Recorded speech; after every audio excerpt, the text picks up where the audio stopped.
They get their information telepathically anyway. You don't have to leave them a note on the fridge. Make sure that you send money my way because rent is due.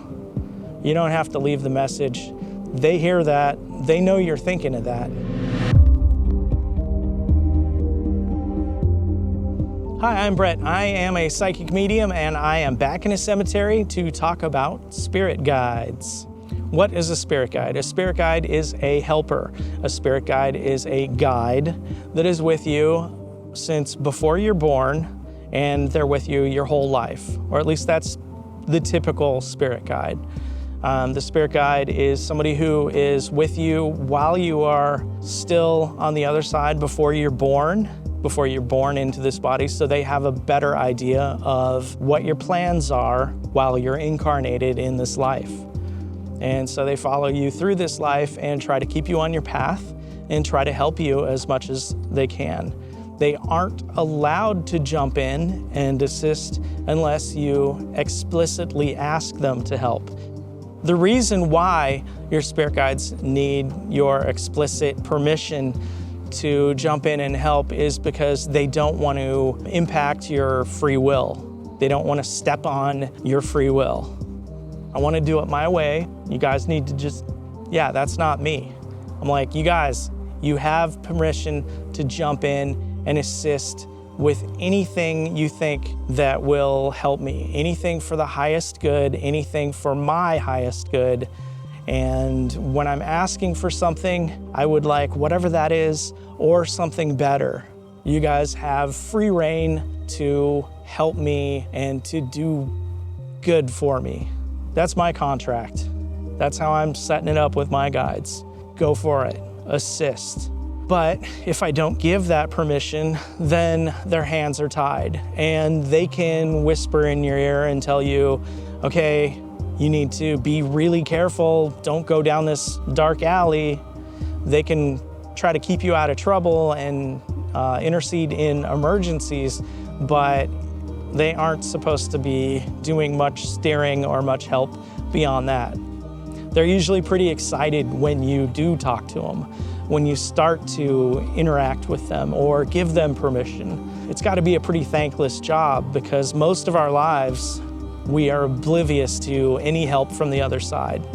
That's a little bit by design because we're supposed to be living here on Earth, having these physical experiences, going through these trials and tribulations and gaining experience points so we can level up, become better souls, all that stuff. And so, yeah, they aren't really supposed to be jumping in and, waving and telling us, hey, we're here, we're ready to help.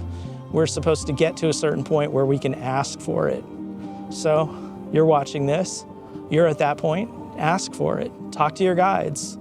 And you don't have to say anything out loud. You don't have to be like, all right, dudes, let's do this. They get their information telepathically anyway. You don't have to leave them a note on the fridge. Make sure that you send money my way because rent is due. You don't have to leave the message. They hear that. They know you're thinking of that. But ask them explicitly. And you can do that in your head. Like, guides, please help me however you think is best. How is a spirit guide different than a guardian angel? I think they're used interchangeably. I don't like the term guardian angel necessarily because angels are an actual being. They're a whole different thing, and you might not have angels as guides. You might not need them. Spirit guides can be all sorts of different kinds of entities. Are your past loved ones your spirit guides? Most likely they aren't people that you've known in this life, so they aren't your mom who's passed or your dad who's passed. They might come and work with you at times, but they are not your actual spirit guide. Your spirit guide is a specific dude. Your spirit guide is a specific dude or lady that is with you your whole life. And so your mom who's passed or your dad who's passed or your uncle, they're gonna come in and they're gonna help as much as they're able, but they aren't like your pro spirit guide who is trained in it. They know your path. They know exactly what you're supposed to be doing.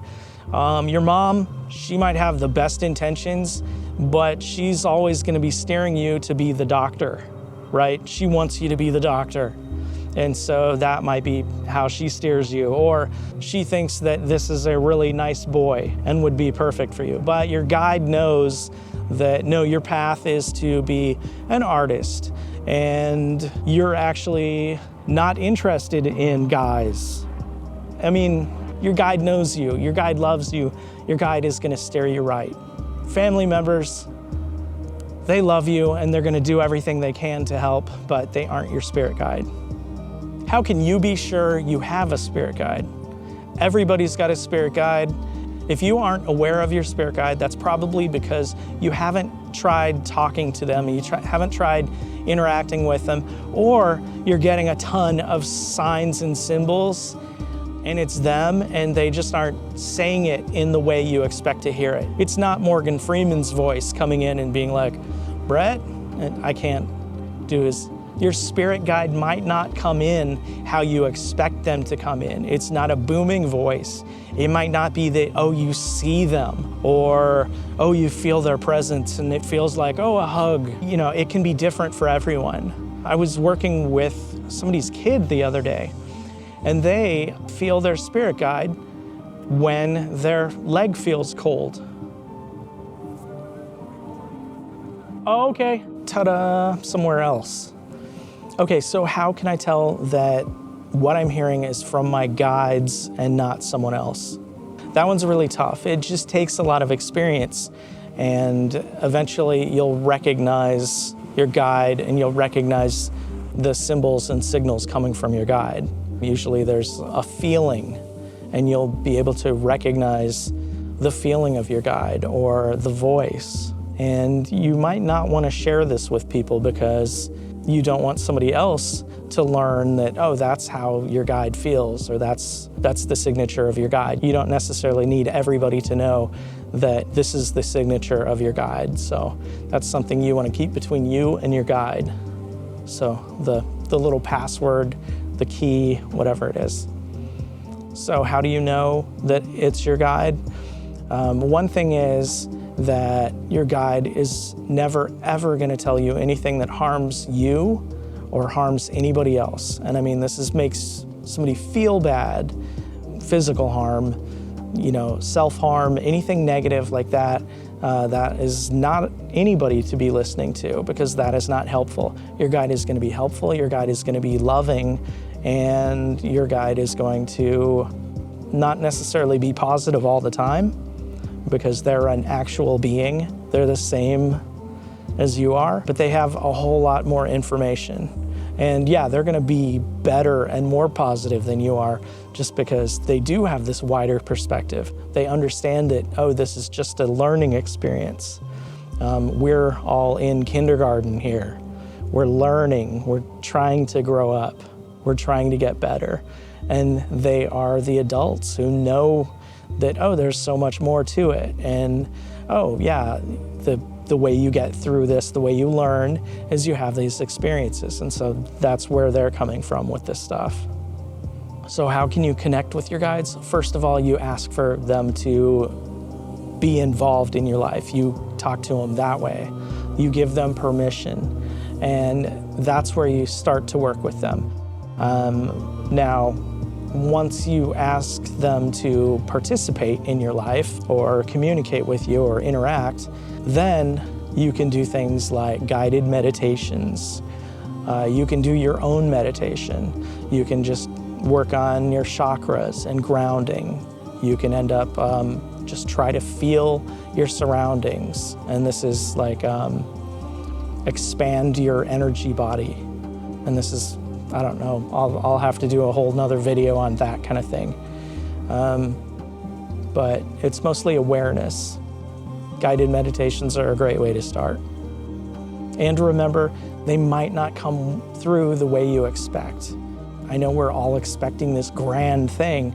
It's very, very subtle. It's the tiniest little thing. It could be that you start seeing feathers dropped in your path over and over again. That might be just a symbol that they're giving you, that they're here and they're paying attention and they're with you. So it could be just something very tiny. It could be music that you hear over and over again. And that's just the initial way of them kind of connecting with you. The further you go, the more that happens, the deeper it gets. And I think that's it. So thank you for watching. Please subscribe, please share with others, and I would like you to comment. Have you met your spirit guides? Who are they? Because we all don't have the, sacred monk or whatever. It's not always the iconic guide. Could be the baker, the basketball player. All right, thank you. Thanks for watching. Thanks, spirits.